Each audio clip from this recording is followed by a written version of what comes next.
You're listening to Chat with the Experts, brought to you by Angie's List on 93 WIBC.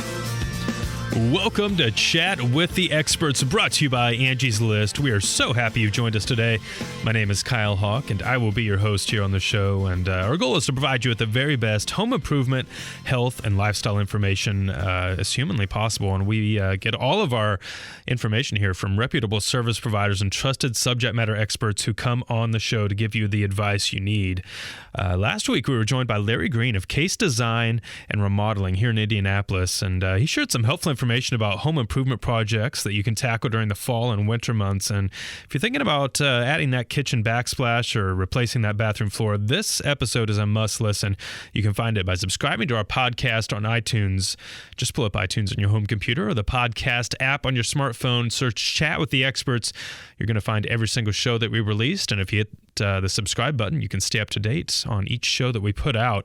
You can also find our show on YouTube. We do videos of these interviews as well and put them up. If you go to youtube.com and search Angie's List, you'll find our channel there.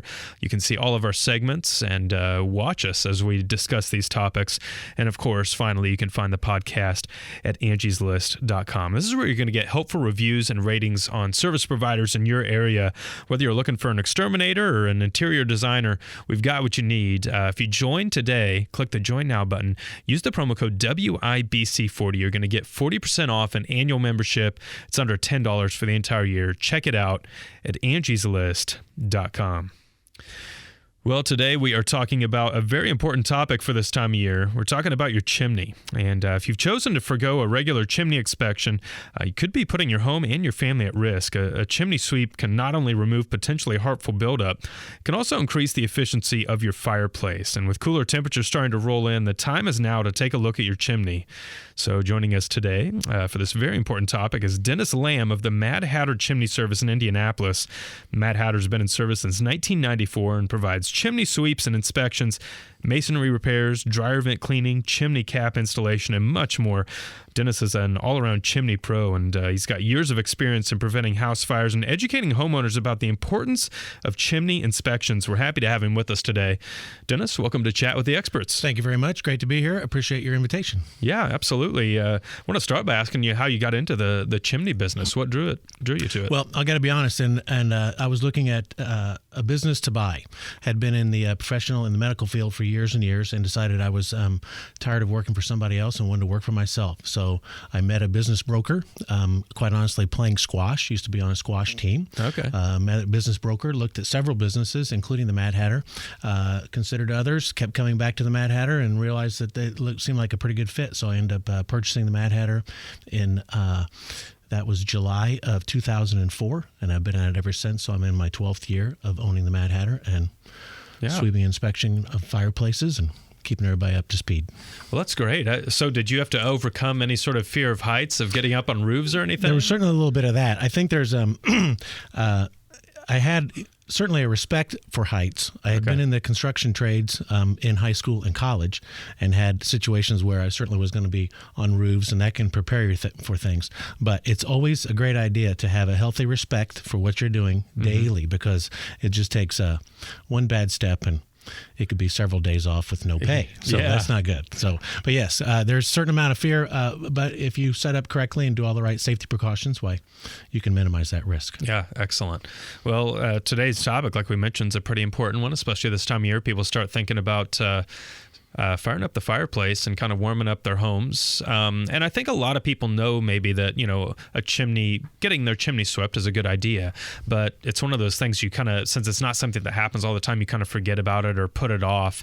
How often should you actually have your chimney swept? Well, according to the NFPA 211, that's the National Fire Protection Association 211 standards, by which I operate as a certified chimney professional, they recommend that a sweep and inspection be performed on fireplaces annually.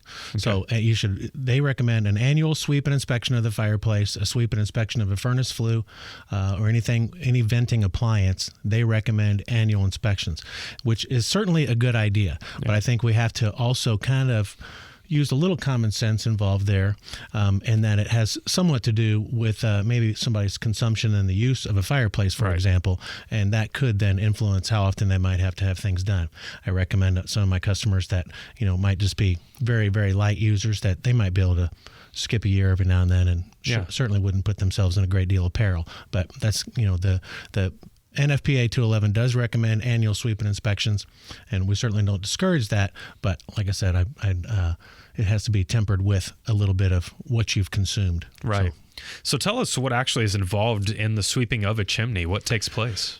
Well, first thing we do is generally take a quick look with very bright inspection light to look up from the firebox itself. Then we'll bring in tarps, big vacuums, whatever equipment that we deem is going to be necessary for that particular style of fireplace and or chimney, and then usually perform that whole process from in front of the fireplace. Sometimes we have to go to the roof and sweep from the top down in addition to, but nonetheless, we're certainly going to end up in front of the firebox at some point to not only clean that out, but you cannot, the smoke chamber, which is the area just above the firebox itself, the only real effective way to clean that is from right in front of the fireplace, and so we're certainly going to end up there at some point.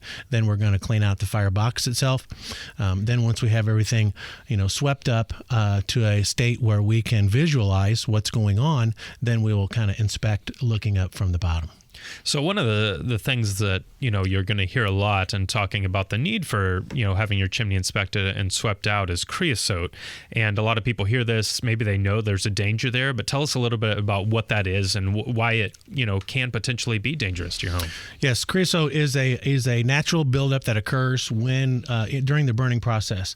It's predominantly associated with wood burning, but there is a little bit of a creosote buildup when somebody burns gas. It's just much lighter and, quite honestly, a little more difficult to make sure you contain it all, because it's so can be kind of airborne. So, but a creosote buildup from a wood burning, typical wood burning fireplace should be addressed, every so often in order to make sure. You don't want to build up at all, because that creosote itself is in fact flammable.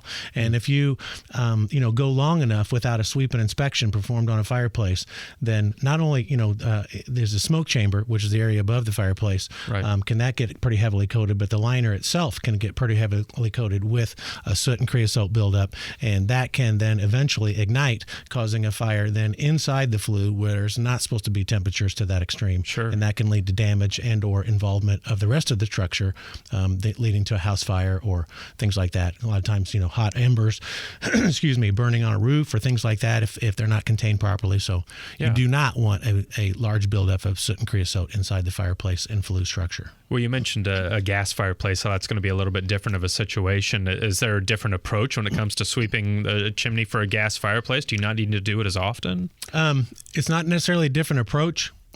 You probably don't need to do it as often, although if you're a heavy user of your gas fireplace, you might want to, do an annual thing.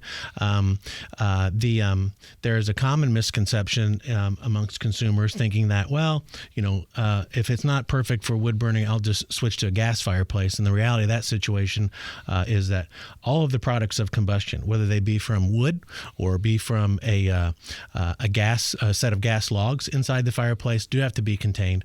In the case of a wood burning fireplace, you have the smoke, the creosote, the things that come in from that, the hot vapors and things that are going to go up the chimney.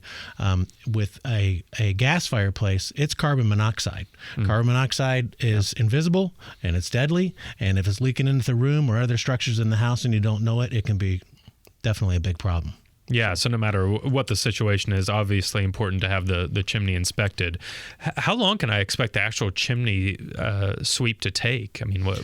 It can vary considerably depending upon setup, and it sounds silly, but the setup and the geography of the home and its location and where we have to park in the driveway and how much equipment we have to bring in, how dirty things are. For example, if somebody's gone years and years and years without a chimney sweep, and then we come into a situation where we have a very heavy buildup of soot and creosote, you really have to take your time with that. Otherwise, it can kind of get away from you and cause a mess, which we don't want that. And so it can vary a little bit. Generally, we tell customers to budget about an hour or so. By the time we start, have a brief discussion with the consumer, set everything up, do a proper sweep, do a proper inspection, do all of our paperwork, and then have a discussion with them as to what all is occurring at the end of that, then you better budget at least an hour, possibly even more. We schedule appointments about 2 hours apart, so we have to factor in travel time as well. So that certainly isn't going to be an entire 2-hour window at at a consumer's address. So about an hour to an hour and a half generally. Yeah. Well, it's time for us to take a quick break here, but we're just getting started. When we come back, we're going to talk more about chimneys, including what you shouldn't burn in your fireplace and what you should consider when it comes to your chimney cap. We're not blowing smoke today.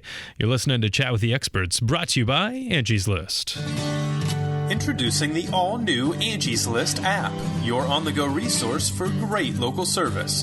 Wherever you are, whatever you're doing, you can access ratings and reviews, shop offers, and request scheduling assistance from the palm of your hand. Submit and stay up to date on your projects. Redesigned and easy to use, the new Angie's List app makes getting more from your membership simple and convenient. Anytime, anywhere. Download the free Angie's List app on iTunes today.